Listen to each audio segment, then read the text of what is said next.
I'm Eric Novak, and we're looking at the highly anticipated 2012 electric vehicle, the Chevrolet Volt.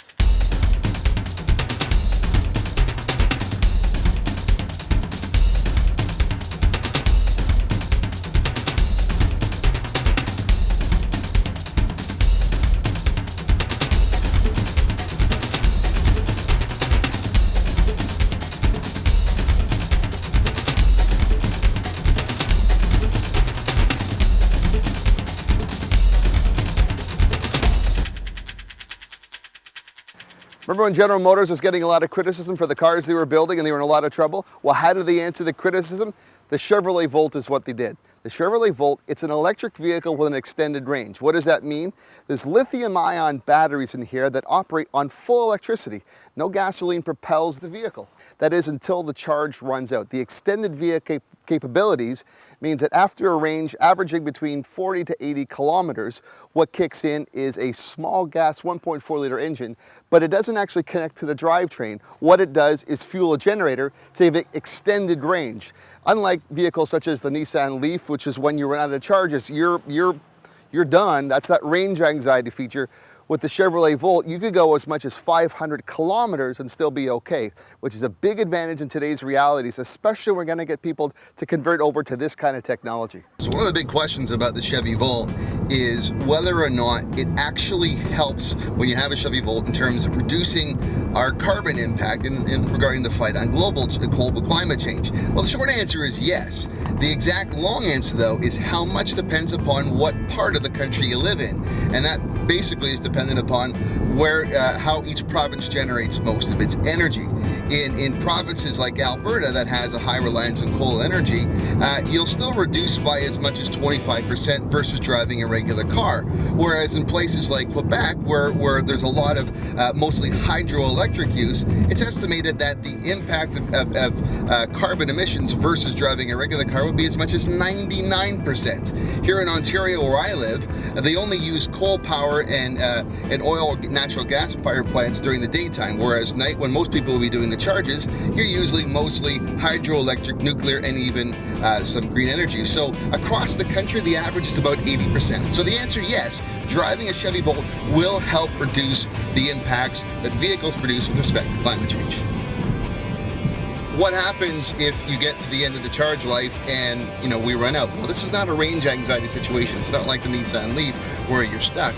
As you can see here, I've got about 2 kilometers left to go until we're running out of charge. But what's going to happen at that point is we're just going to switch over to the generator, which is fueled by some gasoline.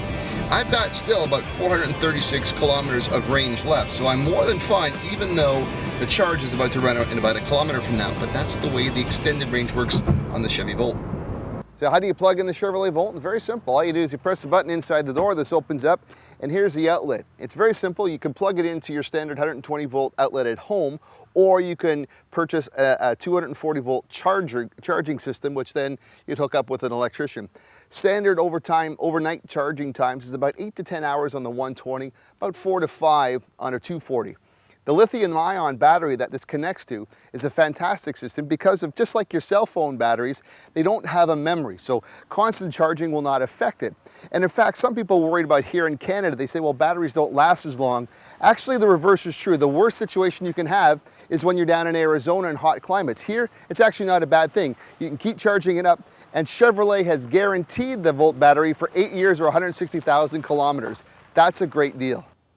General Motors is trying to market the Chevrolet Volt as a family vehicle for commuters. Their research shows that about 70% of Americans, anyway, have an average commute that falls within the capacity of the battery to do so without having to rely on supplementary fuel. Now, if that's the case, there is one kind of a drawback. It is a hatchback, but for a family, the hatchback space is kind of small. There's only about 10.6 cubic feet of storage space, which might be a bit of a challenge in the weekly grocery category, and it's only a 4-seater too, so depending upon how large your family is. Earlier the week I tried to play golf with this, and my golf clubs and pull cart were really stretched inside, so if there's one drawback with respect to this, it is kind of small for storage.